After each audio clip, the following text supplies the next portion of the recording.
Well, I'm gonna get into the Apache and we're gonna put the first load out on the yellow peas.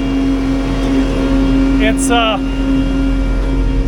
a chemical for grassy plants, such as wild oats. And there might be some volunteer, but the wild oats is what we really want to take care of. So I'm going to head out to the farthest piece south of us and work my way back. So, and look who's with me. Got my trusty co-pilot Coby. Coby the co-pilot, right? All he cares about is a rapid rabbit start. Isn't that right? A rabbit start? Yeah. All right, you guys can come along. There's a seat right there. Morning. Later morning. Let's go look at some crops. Probably wondering what's going on out there. I am. Let's go take a look. As you can see, we're right off the farm here. But this is the first of the peas we seeded, so this makes sense to show this first. Here's how we're going. Some of these, they're 10, 12 inches tall. Isn't that awesome? Look at that. They smell really good too. Don't like this. Ugh, it's just gonna rip it off, yeah. Oh, there we go. There's some nodules. Look at that. Did you see that? Perfect. Now that isn't a very good representation because I ripped off a ton of it in the process. There's a lot in the ground, but you can see the nodulation. Those right there is nitrogen fixating nodules. And that's why we put peat mixed with a type of organism that loves these plants. And they thrive together. And in the process, we replenish the ground with nitrogen again, which is a very important nutrient for crops. Now, as far as the stand goes, our peas are pretty good overall. We were dry this spring. I know you guys saw the mud. I know a lot of it think, well, how are you dry? You had mud everywhere. Yeah, we did have the snow that flashed, and it ran water in a couple of low spots, and those low spots I found and got stuck in. But overall, there wasn't a lot of moisture in the ground. It didn't have time to soak in. The ground was still frozen. So what ended up being is there's areas, hilltops, hard-packed ground, areas that just isn't as great at holding moisture, that the seed sat in dry soil for several weeks. And that is just now starting to come out. See how little that little tiny pea plant right there? I just showed his bigger brother right over there. And that is a result of lack of moisture when you're seeding. If you have good moisture and you put it all at the same time, it all germinates at the same time, it all sprouts at the same time.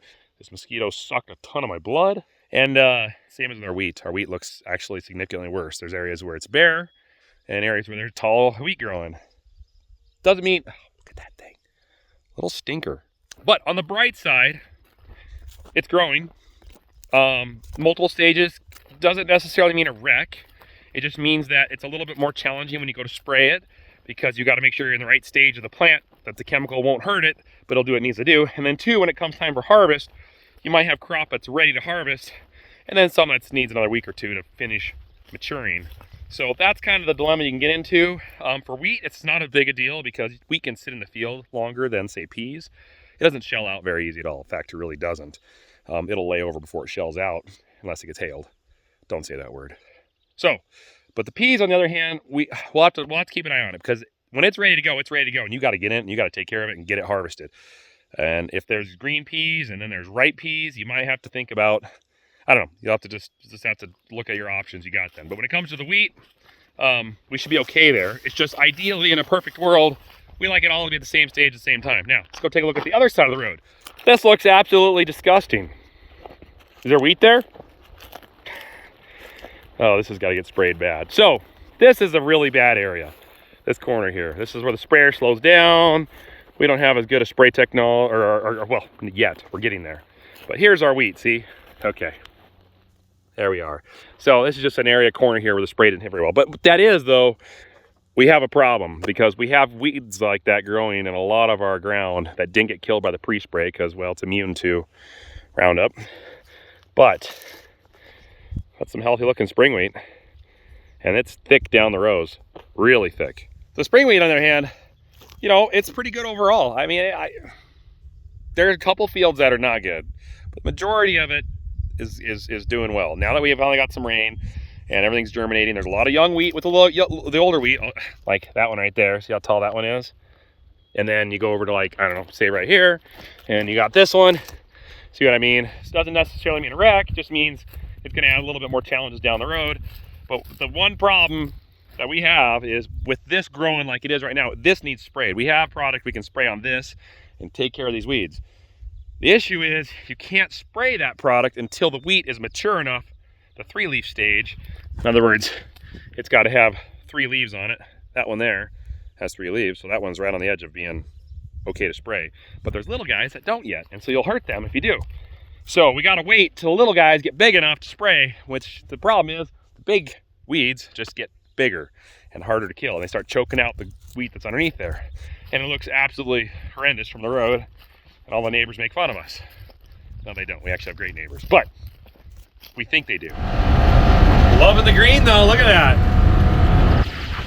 Looks good. Looks very good.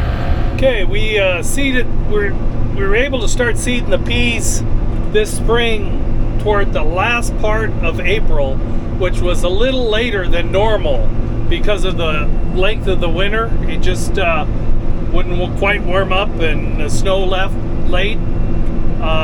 So normally we would have these sprayed by now, but they're at a stage now where we need to spray them before they start flowering. It won't be long, they'll start popping in little white flowers, and hopefully for the next 3 weeks they can keep flowering if the rain keeps coming, and we'll have lots of peas. So, but anyway, some of it was dry when we were kind of seeding it, but overall there's a fairly decent stand in this is recrop. It was wheat last year, spring wheat. So if you can, I'll show you here. Normally you seed them a little heavier if you're seeding in summer fallow, that which wasn't cropped last year, but since this was cropped, we cut the seed rate down some, because if it is going to be dry, there's no use putting a bunch of plants out there, everybody wanting water and not a lot of water to drink. So you just never know how the year's going to turn out, so you just kind of get a feel. So hopefully it'll be a good year, so we'll probably have a decent crop of recropped peas. Wouldn't that be sweet? Pea? What'd you think of that? He's looking at me, and please don't start again. Now there is one thing I didn't mention that is a factor as why we have a weed problem right now in a lot of our crop. Well, because the season was so late, winter didn't let up. We didn't get in the ground until about 3.5 weeks after we usually start. So what that ended up doing is it ended up pushing the maturity level of our crops later, which then put them in competition with weeds that usually don't start growing till later anyways. Because usually we can seed the first week or 2 of April, get done by the end of April, and these weeds that are now a problem for us don't really start growing until end of April, beginning of May. So what ends up happening is usually we can get a head start on our crop, it grows, then the weeds finally start maturing and start growing inside our crop, and our crop is then mature and ready to be sprayed, and the weeds aren't very big yet, and we can spray them, get them knocked back. The crop overtakes with cover, which is the best weed resistant, weed repellent, weed prevention out there. But we didn't get that opportunity because with winter holding on as long as it did, the weeds grew before our crop started growing, and that's the problem we're in. So just can't control it. Circumstances, there's not much you can do. You just got to go with what you get, and we'll be able to. These weeds they'll get knocked down. They'll get knocked down. It just might choke a little bit of the crop while the time is happening, but we'll get there. I just seen a rabbit. I've seen a rabbit. You want to see the rabbit? Okay, it's over here somewhere. Let me turn the sprayer off. It's here somewhere. Keep looking. Where's that rabbit? There he is. You want to get him?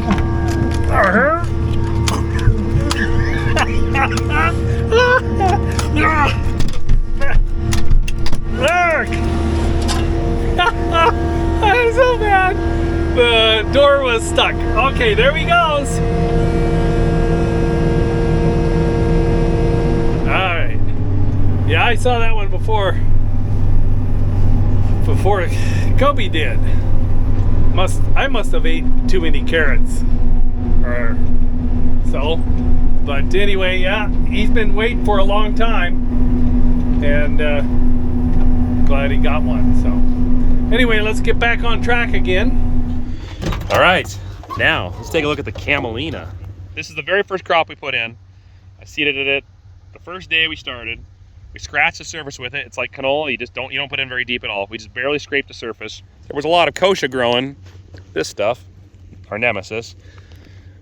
On the land that we put the camelina on. And, you know, it's hard to predict where that's going to grow and where it's not. So we pre-sprayed. We pre-sprayed before we put the camelina down.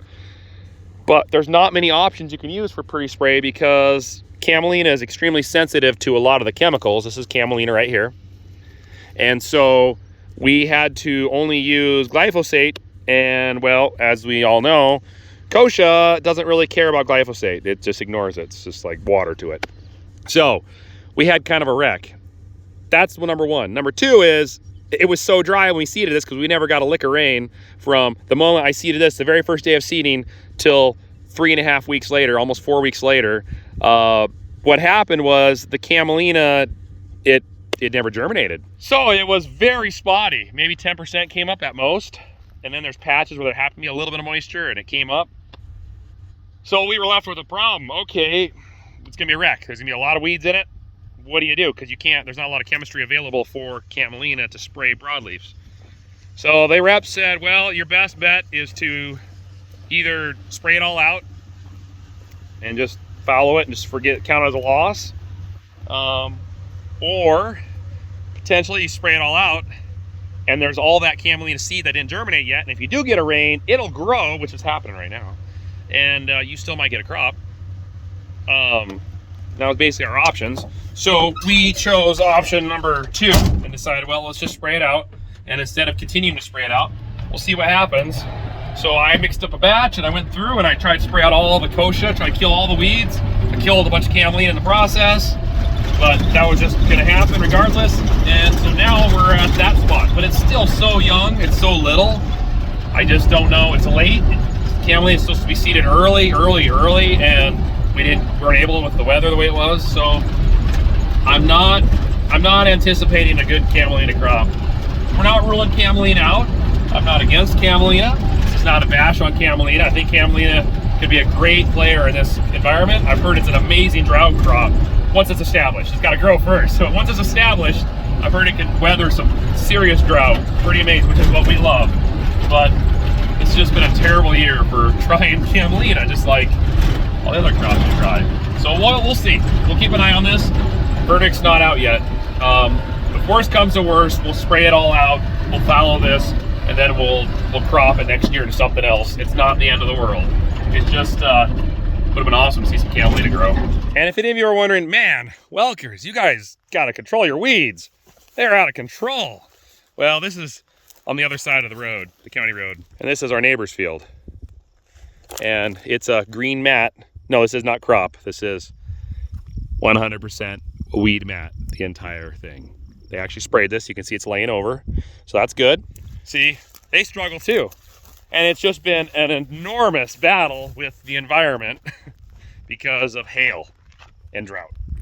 Those two things have made it extremely difficult to control the weed population. Remember earlier when I said the best repellent, the best the best battle weapon against weeds is cover. Cover is your crop growing, choking out the other weeds growing underneath. It's by shading them out, by sucking the moisture out of the ground. If you can get a crop established, that's your best bet to control the weeds. Chemical goes so far, but there's only a certain point. And the problem is when it's dry, the weeds harden down, they don't take in the chemical, they don't die. You think they've died by the drought, but no, they don't. They still go to seed. So chemical is less effective, and then when you have hail, you knock your cover down, and whatever crop you had, it's knocked to the ground, and then you just turn the soil over with all the seeds, so the hail smacks the ground, flips the soil over. Basically it's like seeding the seeds, the weed seeds that are there, into the ground again, And then that hail, all that moisture that just came from that hailstorm, just watered the weed seeds, and guess what? Boom, whole flush of weeds again. And you're out trying to kill them again with the sprayer, spending hundreds of thousands of dollars. A lot of Corvettes.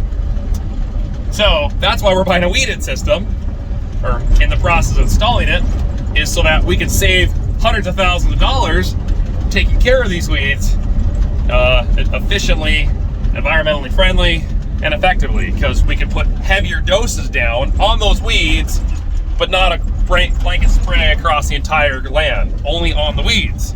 So that way the weeds are like, hey, oh wow, this is a lot more chemical than I'm used to getting, but you're not dousing the ground next to it that has no weed. Pretty cool. So we've got a battle ahead of us.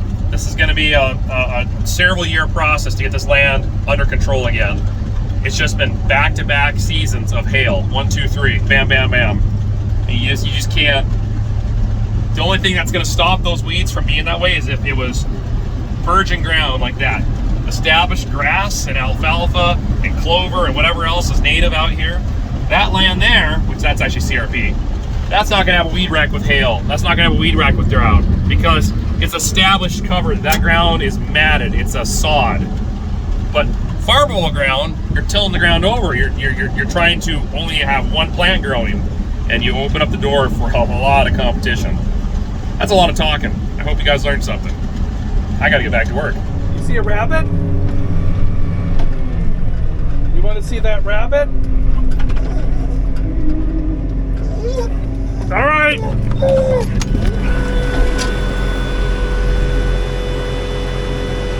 Guess what?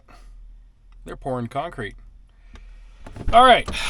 We've been talking about doing this for a long time, and we just got to get done. We got a lot on our plates. We just finished up with seeding, and we're trying to get other things done. We just don't have the time to do this. So we got a crew that's here, and they are putting together all of our bin rings and slabs and getting that all prepped and ready, and that's one less thing that we don't have to do. It looks pretty darn good. I'm happy with what I'm seeing. So anyways, they got 2 concrete trucks here. There's one bad boy over there, one over here, and I think they're going to do at least 2, maybe 3 today. So anyways, yeah, let's just see what they got going on. Now, you're probably wondering, what is that square in the center? That's going to be your aeration floor. It's 10 by 10 aeration, and then the tube sticking out the side is going to be the inlet tube for the fan. Now you're probably wondering, like, why didn't we cut out the sheet and put it in there and all that stuff? Well, we're adding another ring on top of this one, and when we do that, we'll cut that ring out and put it around the tube and weld it all up and paint it all so it doesn't rust. But anyways, that's the idea of it. Now they got 1/2-inch rebar in here with a 16-inch center on the rebar, so it's going to be plenty strong. And it's going to be at least maybe 5 to 6 inches of actual concrete on the floor, and then it's going to be 12 inches by 2 feet on the sides for the ring, so that way you can take the weight of the bin and not move. But anyways, they're getting busy. Man, they started early. I wasn't over here very early. Had to take my daughter to school, and then I saw the concrete trucks, and I'm like, oh sweet, concrete.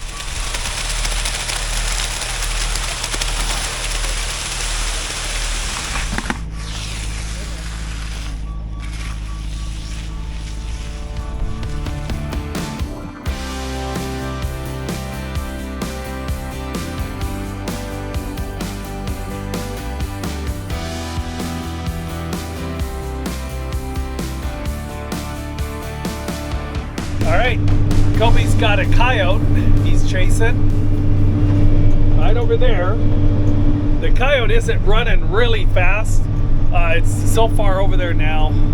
Oh, Coby's coming back, and the coyote's running after him. Oh, there he goes. Now he's there. They're playing a dance.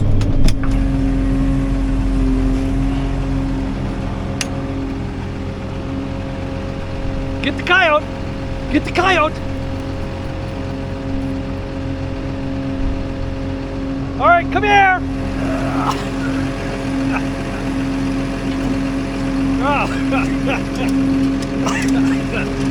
I let him off, and for the coyote, when he first seen, and then he saw a rabbit, and he ran after the rabbit and chased that for a while. And then the coyote was curious and following him, and so then he started chasing him for a while. Are you tired? Come over here. Come on. Come on this side so I can at least run the controls. I think you're tired. Guess what I gotta do? Yeah, I'm gonna play in the mud. We got these two to do today. They need a little extra hand, and I decided, well, why not? We're done seeding. I should be working on big brood, but yeah, I'll come over and play. And by the way, you like my big, huge, nice camera mount? Yeah. I like it. Anyways, let's start pouring some concrete. It's a little dry, so they're adding some more water, mixing it up, getting it ready to go. And then we'll start putting it in there and laying it out and leveling it and working it.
Alright, I'm back in the sprayer again with my co-pilot. Hey, co-pilot!